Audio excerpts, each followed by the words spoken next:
Ahoy! And once again, welcome to my throne room. While I have you guys here in the Middle Ages, I figured we would talk about some medieval books that I really like. Not necessarily written in the Middle Ages, but just books that take place there. I used to read books set in the Middle Ages all the time when I was younger. I was fortunate to have loads and loads of really good Dutch children's literature that was set in the Middle Ages, and I just kind of devoured that when I was young. But since most of those haven't been translated, I will not bother you with those for too long, except for one that I just have to talk about and I have talked about before. So we'll get that one out of the way first, and it is Crusading Jeans, or Kruistocht in Spijkerbroek by Thea Beckman. So what I really like about this book is that it's about a boy from modern times who gets sent to the Middle Ages. So you get that culture clash of this boy being stuck in this world where everything is different. And obviously when you're young and you don't really know that much about the Middle Ages, that is a really good way to get introduced to it. One of my favorite things about Crusading Jeans is that this boy has so much knowledge. Basically anyone that's been to primary school or high school has all this knowledge about biology and the universe and things like that. Very basic things that at the time they didn't know. For example, there's this kind of plague, not the plague, but another disease going through the camp of the Children's Crusade. They just keep reusing the bowls that the sick people ate from and things like that. So the main character, Dolph, has to convince the monks to burn everything that has been touched by the people that are sick. And he has to explain it in the way of, there are these tiny little devils that cause illnesses and they jump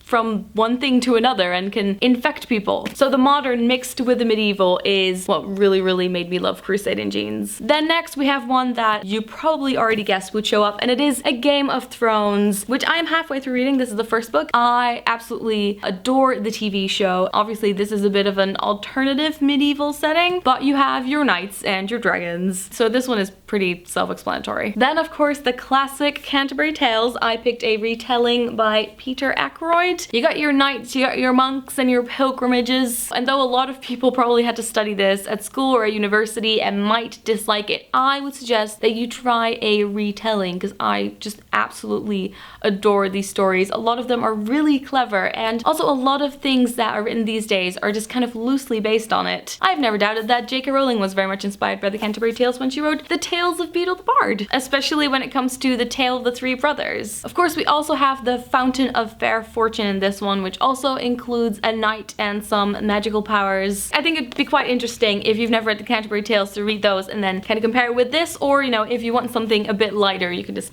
go for this one. Then we have a book that I read as a child and haven't read since, but I still own a copy. It is called Heksenkind by Monica Furlong. This means witch child in English, but the English edition is called Wise Child, and it was originally written in English. I absolutely adore this Dutch cover. This is a story about a small village in the Middle Ages on an island in Scotland. There's this young girl, her parents have died and she was raised by her grandmother, and then when her grandmother dies, the village doesn't quite know what to do with her, so they give her to the local herb lady, who people say may or may not be a witch. As a small girl, she's very scared to go live with this woman who's called Juniper, and as you read this book, you kind of slowly discover what is going on in her house. Now what I really remember about this book is people being really superstitious about everything, and also the descriptions in this book are super vivid. This book really intrigued me when I was a kid, so I can definitely recommend it. And then finally we have The Gargoyle by Davidson, which I talk about quite a lot. It's about a porn star who gets into a car crash and is burned all over his body, but there are definitely a lot of medieval bits in there, which I really enjoyed because there's a lady telling him all these crazy stories about his past life. I hope you enjoyed all these medieval reads. Let me know in the comments if you've read them. Fare thee well